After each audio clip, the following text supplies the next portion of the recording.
Good afternoon, guys. C2 back, and for today's video, I'm going to be talking about Hollow Knight Silksong, that is.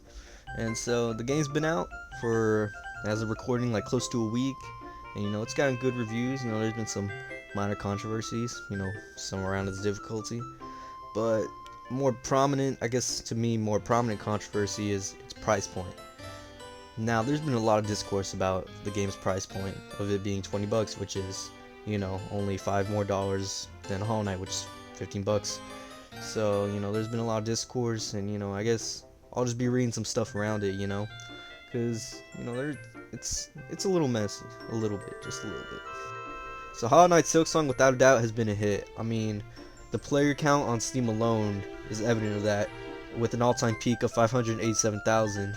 And as of right now, as of recording, 353,000, which is pretty good. But it's also had some, I'm doing quotation marks with my hands, some bad problems apparently, because it literally caused other indie devs to push their games back.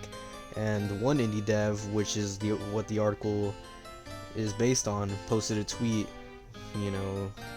giving their remarks about this. So right here is the tweet which the article is based on. This tweet was posted by Lone Fungus. As a dev making a smaller Metroidvania than Silksong, which I originally thought would be fairly priced at $20 US, what should I price it now? It'll be 10 to 15 plus hours a game, but it was made by one person with limited dev time and funds. I can't afford to give it away.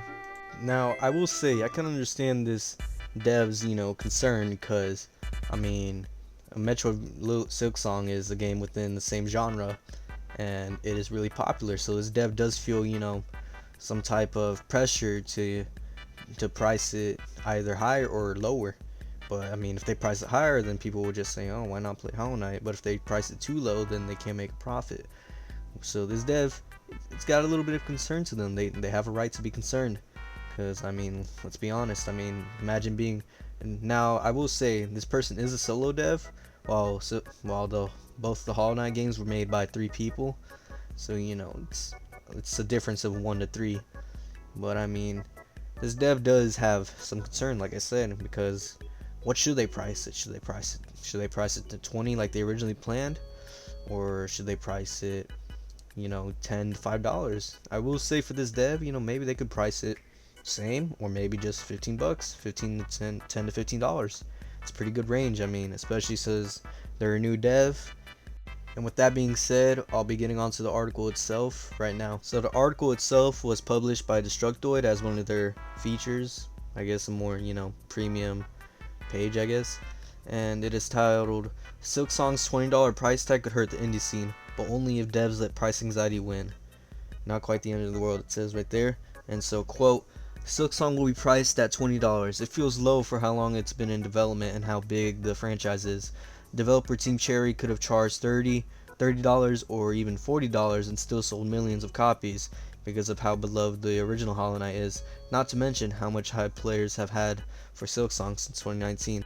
Now I will say one thing, the writer of this article, I'm not even going to try and pronounce their name, I'm sorry, but they are kind of right. The devs, Team Cherry, they could have charged 30 or even 40 bucks, which, I mean, I will say, I feel like a lot of fans would have still paid for that price, but they didn't, because Team Cherry, I guess they just felt nice enough to, just price it at 20 bucks, which is generally a pretty good price point. And, it has been in development for a while.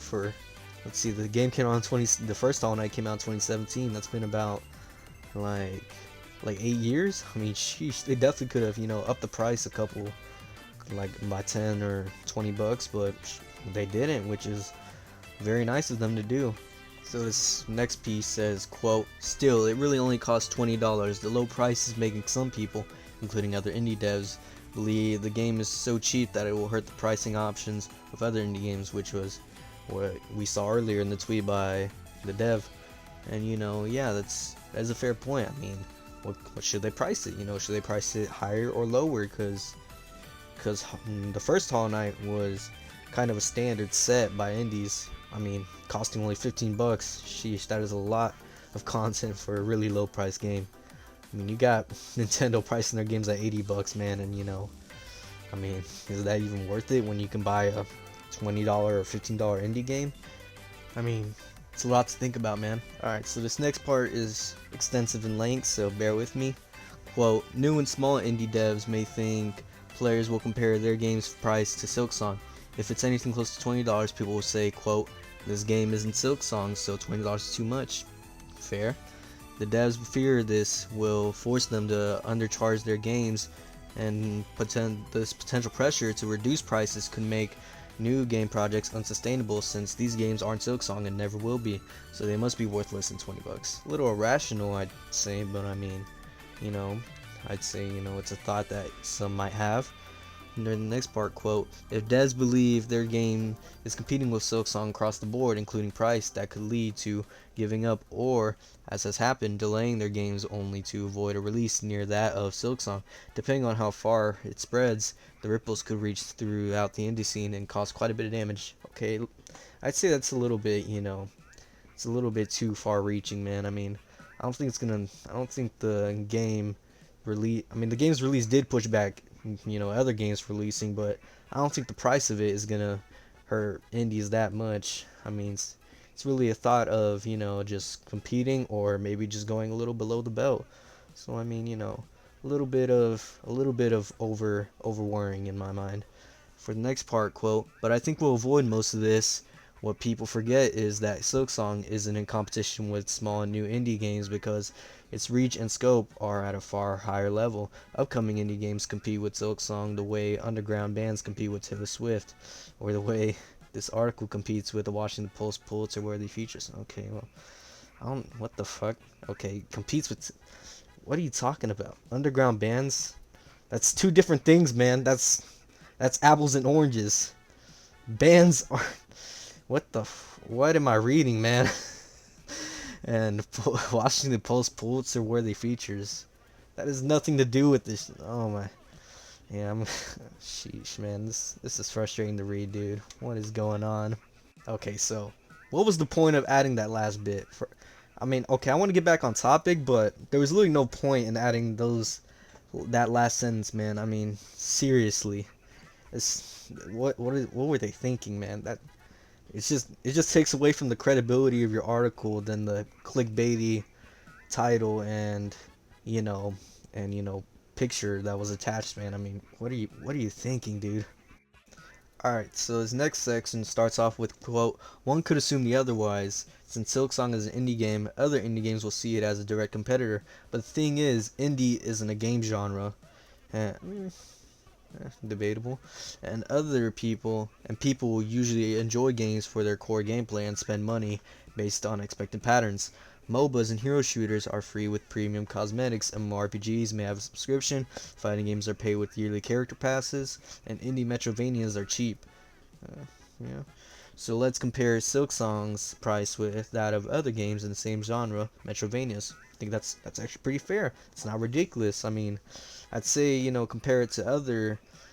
Actually, no. That is actually a fair point. That's fair because you got games like, I'm trying to think of that Prince Persia game that came out recently, and I mean, some people probably compared it to Hollow Knight because I mean, they're two games in the same genre. One is priced, I think it was priced at like $50 actually, and well, Hollow Knight's cost at 15, so that probably caused some discussion. And for this next piece, quote, the average price of the top 50 best-selling Metrovanias on Steam is $17.